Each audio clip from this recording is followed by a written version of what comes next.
Hello আমার মিষ্টি বন্ধুরা, মনের কথায় তোমাদের সবাইকে ওয়েলকাম। আজকে কবিগুরুকে প্রণাম জানিয়ে ভিডিওটা আমি শুরু করছি। কেন নিশ্চয়ই কারণ বুঝেই গেছো, কারণ আজকে আমি যাচ্ছি কবিগুরু রবীন্দ্রনাথ ঠাকুরের জোড়াসাঁকোর বাড়িতে। জোড়াসাঁকো ঠাকুর বাড়ি তোমরা কিভাবে আসবে সেই অ্যাড্রেসটা বলার আগে আমি আমার এই মিষ্টি বন্ধুদের জন্য দু একটা কথা বলতে চাই। আমার শরীর ভীষণ খারাপ হয়েছিল, সেটা আমি ভিক্টোরিয়ার ভিডিওটা করার সময় বলেছিলাম। তাতে আমার দুজন মিষ্টি বন্ধু আমার শরীরে খোঁজ নিয়েছো এবং আমার জন্য সুস্থতা কামনা করেছো। আমি যে তোমাদের কাছ থেকে এতটা ভালোবাসা পাবো সত্যি আমি ভাবিনি। আমি আমার সেই সমস্ত মিষ্টি বন্ধুদের অনেক থ্যাংক ইউ দিচ্ছি।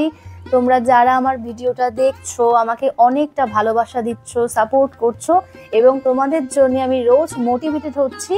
তোমরা সব সময় এইভাবে পাশে থেকে আমাকে সাপোর্ট করে যেও। এবার আমি তোমাদের জোড়াসাঁকো ঠাকুর বাড়ি যাবার অ্যাড্রেসটা বলবো। জোড়াসাঁকো ঠাকুর বাড়ি হাওড়া ও শিয়ালদহ দুইভাবেই যাওয়া যায়। শিয়ালদহ স্টেশন থেকে গিরিশ পার্কগামী যে কোনো বাসে উঠে নামতে হবে গিরিশ পার্ক। মেট্রো স্টেশনের সামনে বা জোড়াসাঁকো বললেও নামিয়ে দেবে এবং সেখান থেকে পায়ে হেঁটে মাত্র 5 মিনিটের পথ জোড়াসাঁকো ঠাকুর বাড়ি। হাওড়া থেকে গিরিশ পার্কগামী যে কোনো বাসে করে নামতে হবে গিরিশ পার্ক মেট্রো স্টেশন এবং সেখান থেকেও পায়ে হেঁটে জোড়াসাঁকো ঠাকুর বাড়ি। মেট্রো করে এলে নামতে হবে গিরিশ পার্ক মেট্রো স্টেশন এবং সেখান থেকে হাঁটা পথে হচ্ছে জোড়াসাঁকো ঠাকুর বাড়ি। আমরা গিয়েছিলাম হাওড়া স্টেশন থেকে যাত্রী সাথী ক্যাব বুক করে জোড়াসাঁকো ঠাকুর বাড়ি। জোড়াসাঁকো ঠাকুর বাড়িতে কি কি নিয়ম বিধি আছে অথবা টিকিটের মূল্য কত বা তোমরা ওখানে কি কি দেখতে পারবে আমি এই ভিডিওটাতে সমস্তটা আলোচনা করব, তাই প্লিজ ভিডিওটা পুরোটা দেখো। তোমরা যারা যারা আমাকে এখনো সাবস্ক্রাইব করোনি তারা প্লিজ এক্ষুনি সাবস্ক্রাইব করে নাও।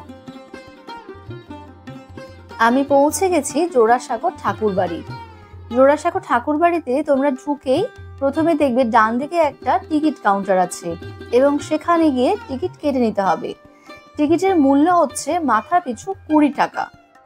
সোম থেকে শুক্র সপ্তাহের 5 দিন সকাল 10টা থেকে বিকেল 5টা অবধি এবং শনিবার দুপুর 1টা পর্যন্ত দর্শকদের জন্য খোলা থাকে এই জোড়াসাঁকো ঠাকুর বাড়ি। ভিডিও করা অ্যালাউ নয়, শুধুমাত্র স্টিল ফটো তোলা যাবে, সেটাও শুধুমাত্র বাড়িটার বাইরের দিক থেকে এবং তার জন্য 50 টাকা দিয়ে টিকিট কাটতে হবে।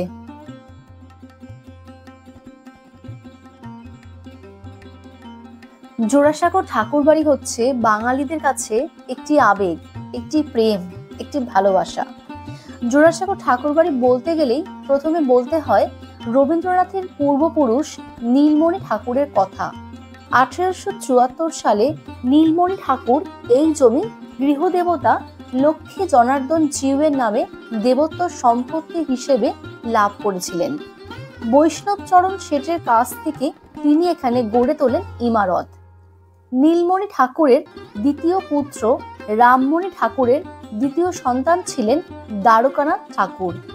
প্রিন্স দ্বারকানাথ ঠাকুরের আমল থেকে এই বাড়ি গৌরবময় অধ্যায় শুরু হয়। ঠাকুর বাড়ির রথী মহারথীদের নাম ইতিহাসের পাতায় স্বর্ণাক্ষরে লেখা আছে। জোড়াসাঁকো জমিতে প্রিন্স দ্বারকানাথ তৈরি করেছিলেন ভদ্রাসন বাড়ি, যেখানে 1861 সালে রবীন্দ্রনাথ ঠাকুর জন্মগ্রহণ করেন। সেটি এখন মহর্ষি ভবন নামে পরিচিত।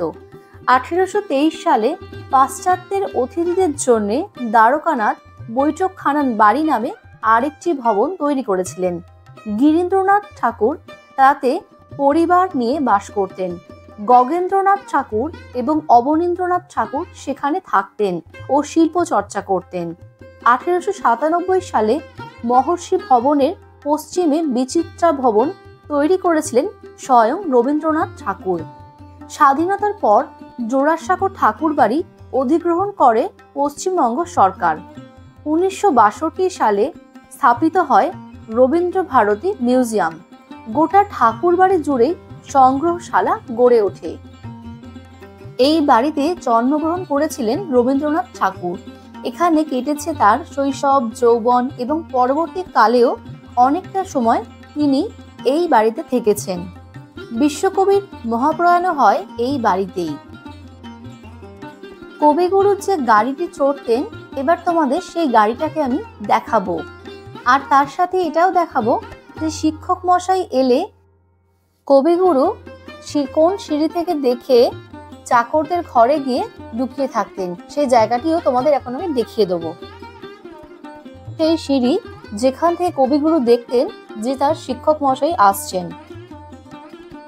আর এটা হচ্ছে সেই ঘর যেখানে কবিগুরু লুকিয়ে থাকতেন। তোমাদের বলে দিই যে মিউজিয়ামে কি কি আছে, কারণ মিউজিয়ামের ভিডিও বা স্টিল ফটো আমি তোমাদের কিছুই দেখাতে পারবো না, কারণ পারমিশন ছিল না।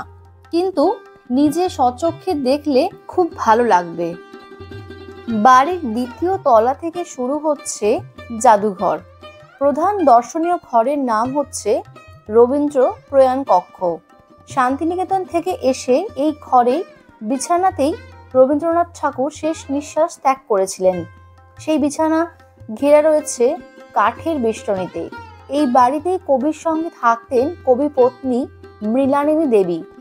রয়েছে কবি পত্নীর ব্যবহৃত দুটি ঘর, সেখানে রাখা আছে তার ব্যবহৃত আসবাবপত্র, একটি লম্বা পালঙ্ক, বই রাখার তাক, কাঁচের বাক্স, রাখা আছে পানের ডাবা ও ব্যবহৃত টুকিটাকি গহনা।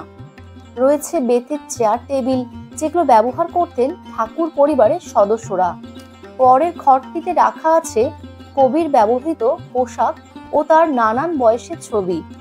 এছাড়াও ঠাকুর বাড়ির পাকঘর সংরক্ষণ করা হয়েছে। ঠাকুর বাড়ির রান্নাঘর, খাওয়ার ঘর ও চাল ডাল মজুত করার ভাড়ার ঘর সবকিছু। পাকঘরের মেঝেতে উনান এবং দেওয়ালে আটকানো রয়েছে চীনামাটির ও পাথরের বাসনপত্র। খাওয়ার ঘরে গেলে দেখা যাবে সেসব চেয়ার টেবিল। যারা রবীন্দ্রনাথ ঠাকুরের জীবন নিয়ে চর্চা করেছেন তারা এই ঠাকুর বাড়ির দক্ষিণের বারান্দার কথা অবশ্যই জানেন। প্রশস্ত এই বারান্দার সঙ্গে কিশোর রবীন্দ্রনাথের জীবনের অনেক স্মৃতি জড়িয়ে আছে। সেই বারান্দাটিতেও সুন্দরভাবে সংরক্ষিত করে রাখা হয়েছে। ঠাকুর বাড়ি ঘুরতে ঘুরতে চোখে পড়বে কবির আঁতুর ঘর। মা সারদা দেবী ওই ঘরে ভূমিষ্ঠ করেছিলেন ছোট্ট রবিকে। দোতলার একটি ঘরের নামকরণ করা হয়েছে বংশপঞ্জী কক্ষ। এখানে ঠাকুর পরিবারের বংশপঞ্জী পরিবার সদস্যদের তেলচিত্র ও কিছু বইয়ের প্রথম সংরক্ষণ সযত্নে রাখা আছে। ঠাকুর বাড়ির 3টি তলাও সংরক্ষিত। সেখানে রয়েছে দ্বারকানাথ ঠাকুর, মহর্ষি দেবেন্দ্রনাথ ঠাকুর ও ভাইপো শিল্পাচার্য অবনীন্দ্রনাথ ঠাকুরের স্মৃতি বিজড়িত বিভিন্ন জিনিস। এছাড়াও ঠাকুর বাড়ির অন্যতম আকর্ষণ 3টি আর্ট গ্যালারি। সেই সব আর্ট গ্যালারিতে ঠাঁই পেয়েছে সংশ্লিষ্ট দেশের কবি স্মৃতি বিজড়িত বহু জিনিস। প্রতিটিতে রয়েছে কবিগুরু স্পর্শ। প্রতিটা ঘর ঘুরে ঘুরে দেখার সময় কানে ভেসে আসছে সুমধুর রবীন্দ্রসঙ্গীত। এই পুরো বাড়িটাকে এবং রবীন্দ্রনাথের যে মিউজিয়াম আছে সেই সমস্ত কিছুকে দেখার পর আমার একটা দারুণ অনুভূতি হলো আজ। তোমরা যদি এখানে আসো তোমাদেরও খুব ভালো লাগবে। আমি কবিগুরু রবীন্দ্রনাথ ঠাকুরের এই বাড়িটাকে আমার সাধ্যমতো তোমাদের ঘুরিয়ে দেখাবার চেষ্টা করেছি এবং সমস্ত তথ্যগুলো তোমাদের দেবার আমি চেষ্টা করেছি। ভিডিওটা তোমাদের কেমন লেগেছে আমাকে অবশ্যই কমেন্ট করে জানিও। আর যদি কোনো প্রশ্ন থাকে তোমরা কমেন্টের মাধ্যমে আমাকে জানাতে পারো। ভিডিওটা যদি তোমাদের ভালো লেগে থাকে তাহলে প্লিজ আমাকে সাবস্ক্রাইব আর লাইক করে দিও। আরো সুন্দর সুন্দর ভিডিও তোমাদের জন্য আমি খুব তাড়াতাড়ি আনছি।